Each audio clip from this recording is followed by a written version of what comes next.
J'appelle tout de suite la déléguée de la FNTR, Florence Berthelot.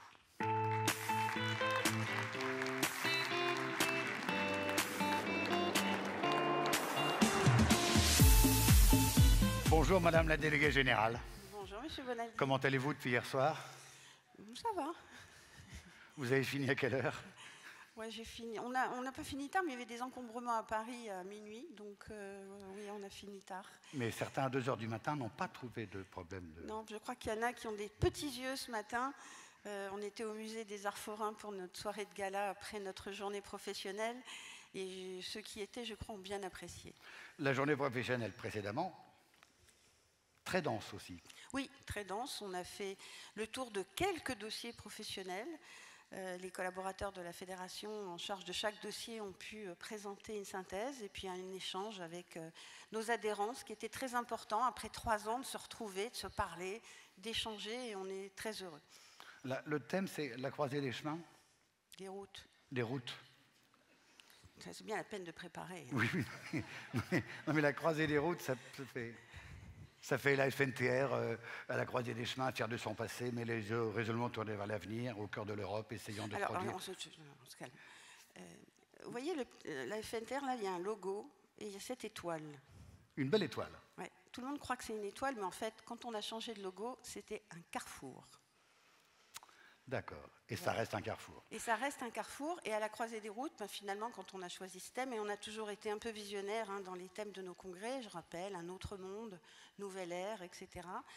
Plus que jamais, je pense que tout le monde se trouve aujourd'hui à la croisée des routes et se demande vers où se tourner. Alors, ça bouge beaucoup, ça bouge vite, surtout depuis 1 an ou 2, depuis 3 ans qu'on ne s'est pas vu.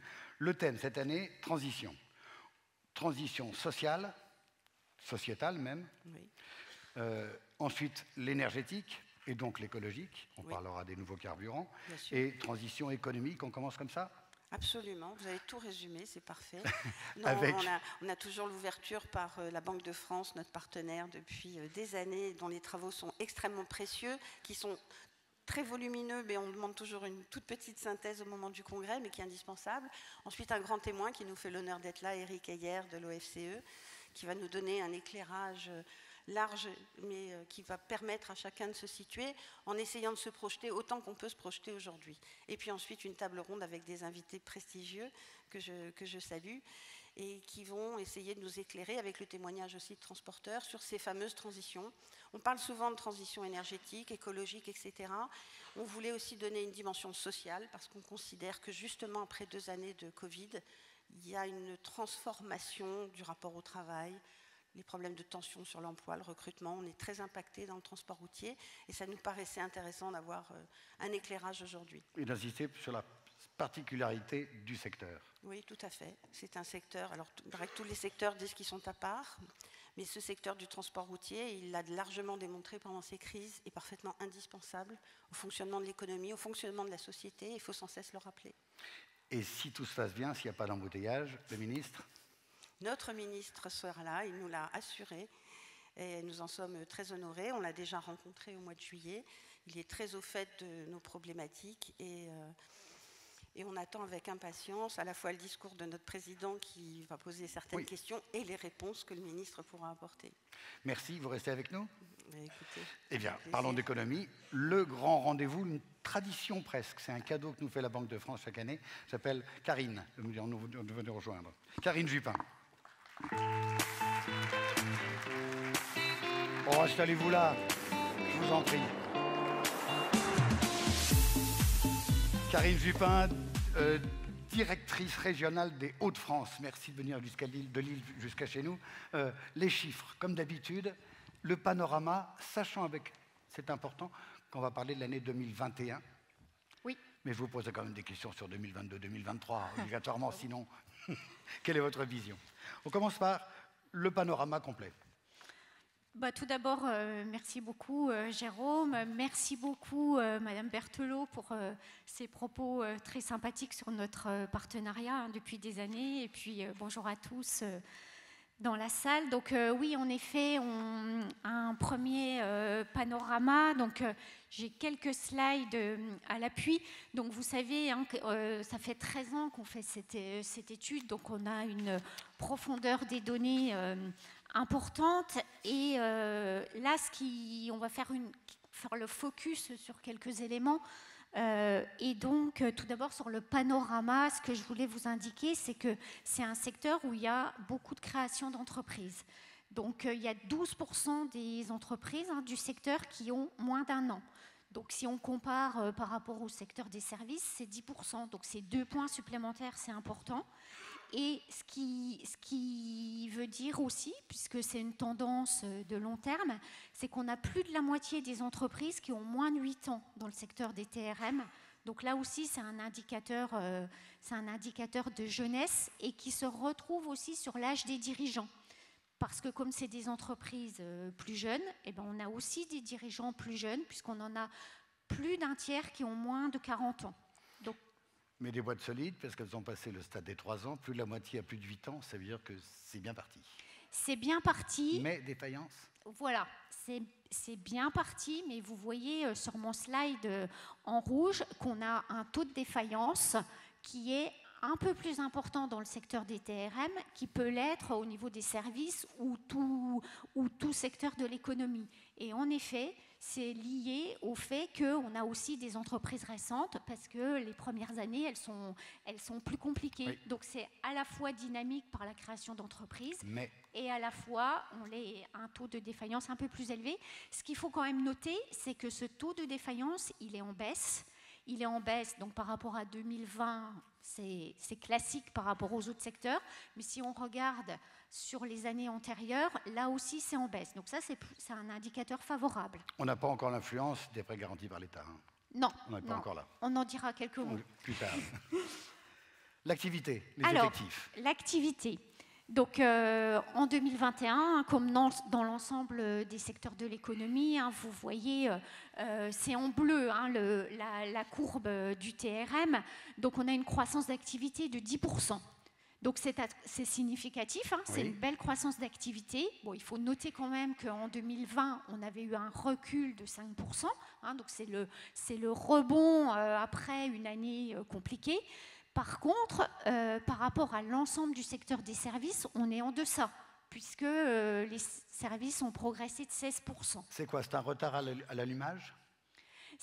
C'est aussi lié parce que ça avait moins baissé. L'activité, elle avait moins baissé parce qu'au cours de l'année 2020, le secteur des transports, il a continué à fonctionner avec des conditions dégradées, parce que certains secteurs ne faisaient plus appel au transport, mais il a continué à fonctionner. Alors il a été aussi, on le verra sur les marges, il a fait moins appel au chômage partiel, parce qu'il y avait cette activité qui perdurait, mais pour le coup, avec quand même une dynamique moins importante. Mais pour rester optimiste, c'est le cartouche en bas, 8 entreprises sur 10 ont vu leur share augmenter. Oui, alors ça c'est une donnée importante. Il y a 8 entreprises sur 10 en effet, c'est ça, qui ont vu leur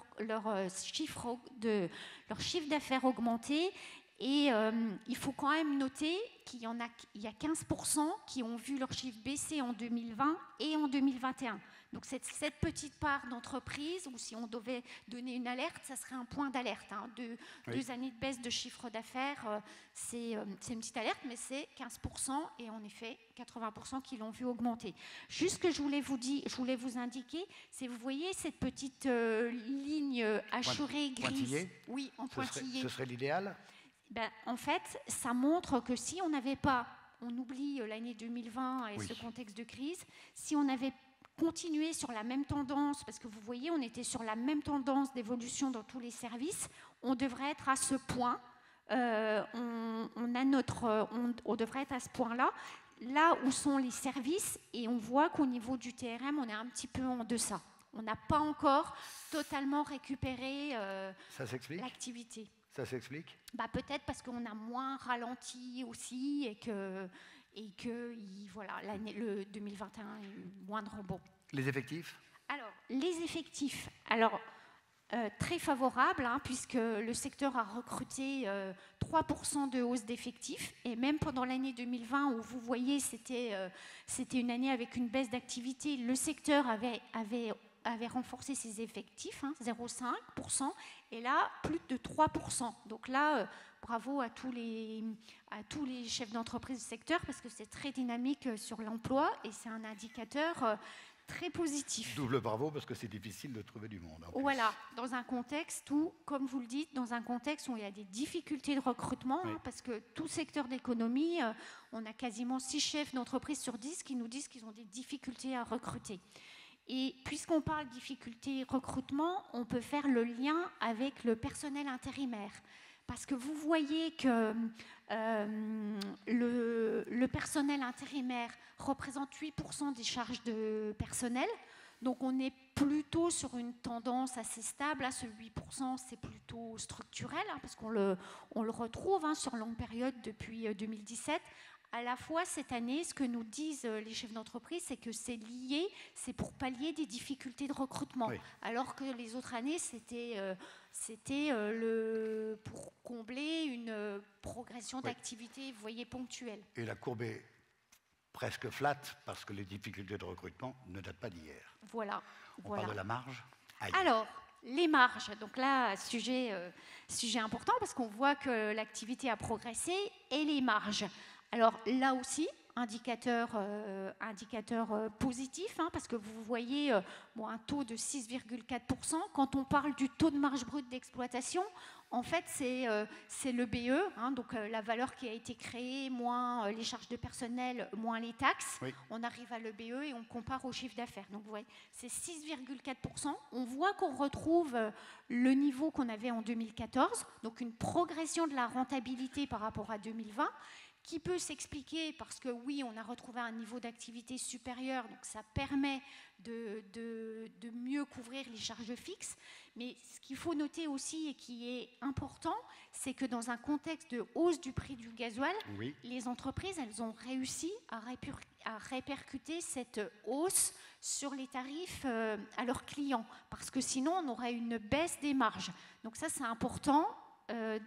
Pour l'année 2020, où on a une progression du prix du gasoil d'environ 15%, et là on est en 2021, c'est oui, important, et 2022, on a encore une progression beaucoup plus importante. Alors c'est pour ça que je dis que c'est un sujet, c'est un point important de pouvoir bien répercuter sur les tarifs. Surtout pour le secteur du TRM, où les marges sont très faibles par rapport, oui, aux services. Oui.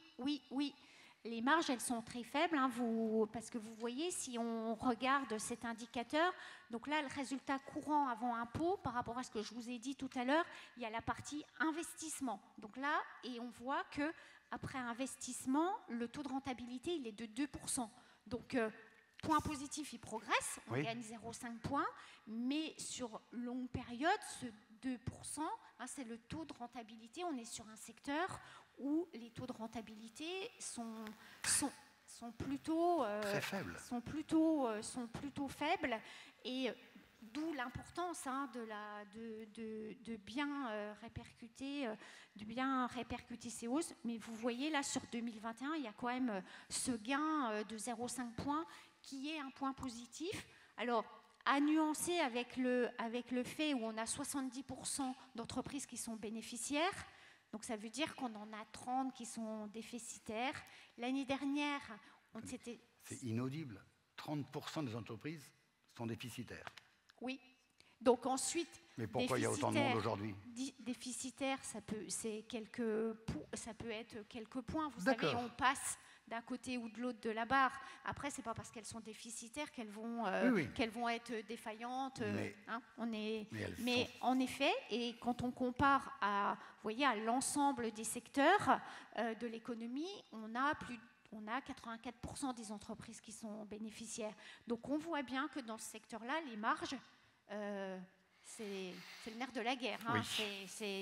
Donc dans un contexte où on a des hausses de prix, du gasoil qui représente quand même, c'est un poste important, c'est 10% du chiffre d'affaires, oui, c'est un point de vigilance. Et là, sur l'année 2021, c'est plutôt positif. Oui, on voit. Qu'est-ce qui va se passer cette année? Vos chiffres l'an prochain vont être passés. Parce qu'il n'y a pas que il y a l'AdBlue, 5 fois plus. La valeur créée, où qu'elle va? Répartition de la valeur. Alors, en effet, donc la valeur ajoutée, la valeur ajoutée, hein, c'est le premier indicateur, c'est la capacité de l'entreprise avec son exploitation à dégager de la trésorerie, en fait. Hein. Donc, vous voyez que dans ce secteur, la valeur ajoutée, il y a plus de 75%, hein, plus des 3/4, qui est consacré aux charges de personnel. Donc, c'est un secteur où les charges de personnel, la main-d'œuvre prend une grosse partie de la valeur ajoutée. Et là aussi, c'est un point important dans le contexte actuel. Inflationniste. Oui, où on est dans un contexte, avec un taux d'inflation significatif, des négociations sur les salaires. Globalement, tout secteur confondu, depuis le début de l'année, c'est un peu plus de 4% de revalorisation des salaires. Donc, quand on a la valeur ajoutée, quand on a 75% de la valeur ajoutée qui est consacrée aux charges de personnel, là aussi, c'est un point sensible. Donc, si on regarde les autres postes, on voit que donc il y a 6% c'est stable, hein, vous voyez, 6% pour l'État, 1% pour les partenaires financiers, 3% pour les associés, les dividendes, là aussi c'est stable. Et la différence, l'autofinancement, donc l'autofinancement, c'est ce qui va permettre à la fois d'investir et à la fois de renforcer la structure, la solidité des entreprises. Mais ce qu'on voit, c'est que c'est relativement stable sur l'entreprise, sur l'État, sur les prêteurs, sur les associés, que le gros, c'est le personnel, oui. Et qu'avec l'inflation, ça va devenir très important. Oui, en effet, on n'est pas dans une spirale inflationniste, hein, par rapport au prix et au salaire, mais malgré tout, on sait c'est un point de vigilance dans le contexte actuel. Vous n'étiez pas là hier, mais dans les statutaires, il y avait des exemples de ce que fait la FNTR, et dans le secteur du social, ils se félicitaient du fait que depuis 2015, chaque fois, il y a le dialogue social qui a continué. Il y a 5 accords sociaux paritaires qui ont été signés cette année dans le TRM, un dans la logistique. Oui. Ça discute. Ça discute sainement. Oui. Enfin, on parle. Oui. Alors, on évoquait... l'endettement. Voilà, puisqu'on parlait investissement, hein, avec l'autofinancement. Donc, si on regarde la situation de l'endettement, donc on voit là aussi un indicateur positif, hein, de 2021 par rapport à 2020, puisqu'on est sur une baisse du taux d'endettement. Donc, on regarde l'endettement par rapport aux fonds propres des entreprises. Donc, on voit que ça diminue. Alors, ça diminue surtout parce que les fonds propres se renforcent.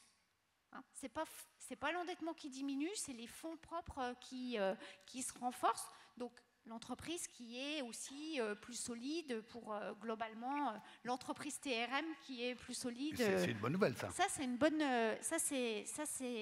une bonne nouvelle. Et on évoquait tout à l'heure les PGE, parce que c'est un sujet d'actualité. Donc, les PGE, il y a 1,6% des PGE de l'ensemble des PGE qui ont été distribués au secteur du TRM. Et ce qu'on constate sur ces PGE distribués au secteur des TRM, c'est que le taux de remboursement, il est plus important. Vrai ? Oui, oui, c'est vrai. Parce qu'en fait, il y a 28% de capital qui a déjà été remboursé, contre plutôt 25% sur l'ensemble des PGE distribués. D'où un impact sur nos taux d'endettement, parce qu'un PGE, c'est un endettement à court terme. Donc, une fois qu'il est remboursé, on voit que la part de l'endettement court terme diminue. Et à l'inverse, on a un endettement moyen terme qui s'alourdit, puisque en fait, si l'entreprise elle décide de ne pas rembourser son PGE au bout d'1 an, mais de l'amortir sur plusieurs années, ça devient de l'endettement moyen terme. D'où, vous voyez cette courbe rouge, du crédit court terme qui diminue, à la fois parce qu'il y a des remboursements, et à la fois parce que ça change de catégorie. Et ce que je voulais aussi vous préciser par rapport à l'endettement, c'est sur l'investissement. Parce que vous savez, on disait tout à l'heure, la valeur ajoutée, il y a 14% qui est de l'autofinancement, donc qui va permettre à l'entreprise d'investir. Oui. Ce qu'il faut savoir sur l'investissement du secteur, c'est que c'est un investissement plutôt régulier, mais si on regarde le taux d'investissement, il a plutôt tendance un petit peu à baisser. Mais en fait, il y a les modalités qui évoluent parce qu'on a de plus en plus de crédit bail, de LOA et de location. Et notamment la location, en fait, c'est des charges externes et ça n'apparaît pas dans l'endettement. Donc il faut vraiment regarder l'ensemble. Et si on regarde l'ensemble, on se rend compte que c'est plutôt stable, l'investissement, dans un contexte de transition énergétique. C'est important l'investissement du secteur. Mais sans jouer les pitis, sans jouer les prévisionnistes, vous dites que 28% des PGE sont déjà remboursés, il en reste 72. Vous êtes optimiste? Vous craignez? Est-ce qu'il y a des craintes? Il reste 72% remboursés à l'État. Oui, mais en fait, pas de... Même si on l'étale. Pas de point de vigilance particulière pour deux raisons. La première, c'est que vous voyez, c'est plutôt mieux positionné que dans l'ensemble de l'économie. Oui. Et on a vu tout à l'heure sur le taux d'endettement qui diminue et on a une situation qui est plutôt saine parce qu'en fait, quand on regarde la capacité de remboursement du secteur, on a plus de 70% des entreprises qui remboursent leur endettement en un peu plus de 3 ans. Donc c'est un indicateur favorable et cette part, elle progresse. Là où ça devient point d'alerte, c'est lorsqu'on dépasse 7 ans. Donc vous voyez, quand on dépasse 7 ans, c'est pas pour ça qu'on va être en difficulté financière, mais si on a besoin de nouveaux financements pour le banquier, ça peut être plus compliqué. Donc là, on voit qu'on a 70%, vous voyez, des entreprises qui ont des marges pour investir. Bon. D'après vous, comment ça va se passer les années suivantes? À la Banque de France, vous faites quelquefois, vous mettez des pointillés. Normalement, ça devrait faire ça. 2022, 2023. Alors, là, la question, elle n'est pas simple parce qu'on est dans une situation d'incertitude un peu folle et que même à la Banque de France, où on a des experts prévisionnistes, depuis le printemps, en fait, on n'a plus un chiffre, mais on a plusieurs scénarios qui sont en lien avec les cours de l'énergie, et notamment du gaz. Oui. Et on n'a plus un chiffre, mais on a une fourchette. Ce qu'on sait, c'est que pour l'année 2022, la prévision de croissance, elle a été renforcée, là, il y a quelques jours, donc plutôt une meilleure résilience de l'économie, donc qui va aussi profiter au secteur du transport, parce qu'on voit très bien que le secteur du transport, il se comporte vraiment dans la même orientation que l'économie en général, de par l'activité. Quelquefois même trop bien, on verra ça avec Eric hier tout à l'heure, ça a repris plus vite que prévu, aïe aïe aïe. Donc ça c'est un premier point, et ensuite pour 2023 on est beaucoup plus dans l'incertitude, notamment en lien avec les prix du gaz, et on est sur une croissance de plus 0,8 au mieux, dans le meilleur scénario, et dans le scénario dégradé à une récession à moins 0,5. Donc en fait, comme on disait tout à l'heure, on est tout près de la ligne, mais ce n'est pas la même chose d'annoncer récession moins 0,5. Le message, il a un côté plus anxiogène que si on reste dans les zones positives. Mais on est dans cette période d'incertitude avec le gaz. Bon, on voit la situation géopolitique qui est très très incertaine. Chaque jour, il y a des annonces. On ne sait pas comment ça va évoluer. Et puis, on a ce lien avec l'inflation.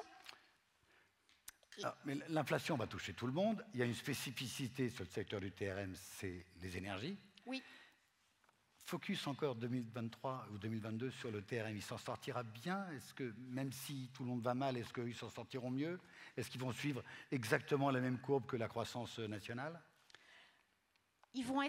Ce secteur va être en lien avec l'économie, la bonne tenue ou la moins bonne tenue de l'économie. Là, on est quand même plutôt sur un ralentissement.